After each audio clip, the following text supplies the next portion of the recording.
Assalamualaikum warahmatullahi wabarakatuh.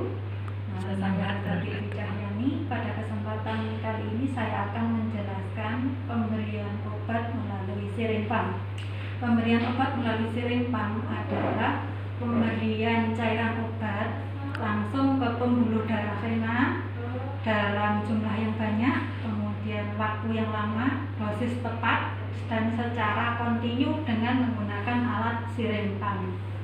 Sebelum kita memasukkan obat kepada pasien, kita harus melakukan persiapan terlebih dahulu. Yang pertama yaitu persiapan pasien.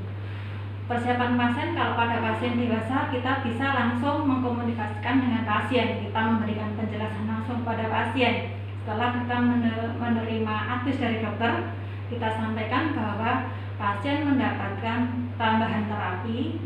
Tujuannya misalkanlah kalau tensinya rendah, jadi untuk meningkatkan tensi, nanti sampai pemberian obat itu sampai kondisi nadinya tensinya stabil, seperti itu contohnya. Kemudian setelah kita, kalau pada pasien anak atau bayi, kita memberikan penjelasan atau informasinya kepada orang tua, dalam ini ayah atau ibu pasien. Setelah kita mendapat info konsen, kemudian kita lakukan persiapan alat. Persiapan alat di sini ada alat yang kita persiapkan, yaitu berapa spet. Spet ini beberapa ukuran, coba nanti disesuaikan dengan kebutuhan. Kebutuhan artinya dengan obat dan volume yang mau kita berikan, mau kita pakai yang mana.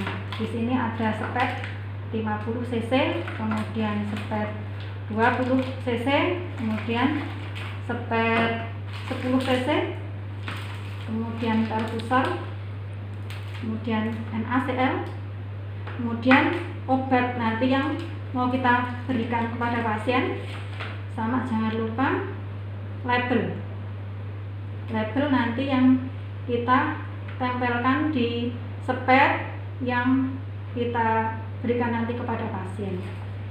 Itu sebelum kita melakukan tadi menyiapkan obat yang mau kita berikan, kita yakinkan 6 benar terlebih dahulu. 6 benar di sini meliputi benar pasien, kemudian benar obat, kemudian benar dosisnya, kemudian benar waktunya, benar rutenya, kemudian benar dokumentasinya. Pada pasien kita ada gelang identitas, jadi kita yakinkan di situ kita lihat artinya advis dokter tadi pasien siapa, dan kita yakinkan dengan membaca gelang. Baca gelangnya itu disesuaikan. Setelah itu baru kita siapkan obat yang mau kita berikan. Sebelum kita siapkan obat, kita harus cuci tangan dulu. Kita harus cuci tangan dengan 6 langkah cuci tangan. Kemudian setelah kita melakukan cuci tangan 6 langkah, terus kita menggunakan handscoon ya untuk menjaga kesterilannya. Itu kita gunakan handscoon, kita pakai handscoonnya, sudah kita pakai. Kemudian misalkan saya mencontohkan di sini bayi, karena ada data nadi dan tensinya rendah, dapat instruksi dari dokter diberikan dopamin. Dopamin yang diberikan 5 mikrogram per kilogram berat badan per menit per hari. Ini nanti saya contohkan berat bayinya 3 kg, berarti saya harus menghitung dulu. Dihitung 5 dikalikan 3, kemudian dikalikan waktu 60 menitnya dan dalam 60 detik, kemudian dikalikan 24, kita nanti mendapatkan dosis mikrogram. Dosis mikrogram di sini harus kita buat ke dosis miligram. Untuk mendapatkan dosis miligram kita harus membagi 1000. Jadi kita, karena saya tadi sudah menghitung dengan berat, karena berat bayinya 3 kilo, saya mendapatkan dosis untuk miligramnya 21,6 miligram. Untuk dopamin dalam 1 ampul itu volumenya 10 mili. 10 mili itu mengandung kayak contoh ini nggak ada contoh yang benar ya, belum, kita kebetulan nggak punya dopaminnya. Di dopamin itu kan dalam satu ampul itu 10 mili, 10 mili itu mengandung 200 miligram. Kalau aktifnya tadi 5 mikrogram per kilogram berat badan per menit per 24 jam, berarti yang kita dapatkan tadi 21,6 miligram. Berarti yang dosis tadi yang didapatkan 21,6 miligram yang mau kita masukkan ke pasien. Caranya yaitu dengan dioplos dengan NaCl. Ya, sepat yang kita pakai itu sepat 20 mili atau 20 cc. Sepat 20 cc di sini bisa sampai 25 mili. Di sini terlihat 25 mili. Karena dopamin itu kita berikan kontinu dalam 24 jam. Jadi ini kita buat 24 mili. Jadi pas nanti tiap 24 jam kita mengganti. Kalau artinya kondisi itu stabil untuk nadi-nadinya sudah cukup, berarti bisa dihentikan nanti dari aktis yang berikutnya.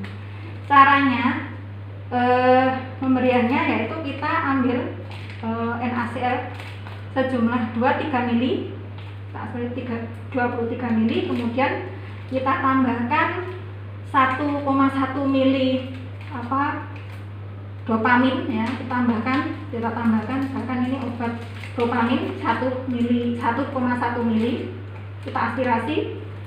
Kemudian yang berat-beratnya ini kalau sudah teraspirasi, misalnya ini salah sudah teraspirasi jadi 24 ya, karena 23 mili NaCl ditambah 1,1 mili, jadi 24 mili.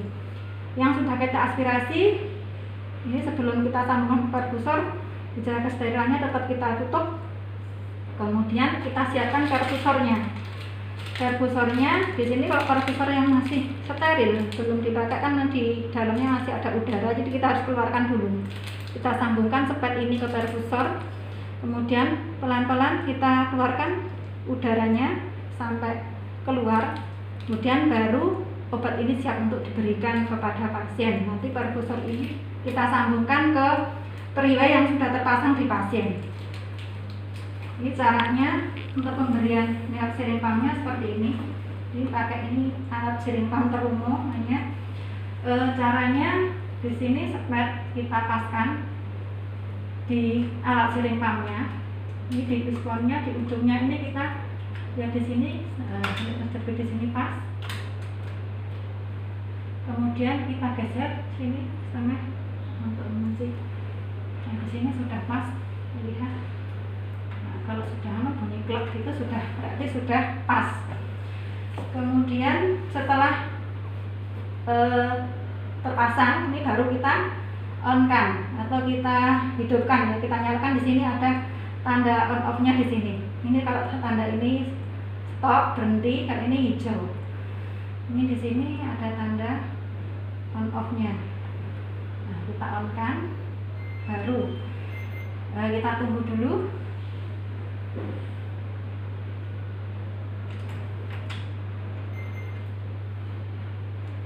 Kita tunggu, kalau sudah ready pas berarti di sini sudah siap untuk diprogram ya.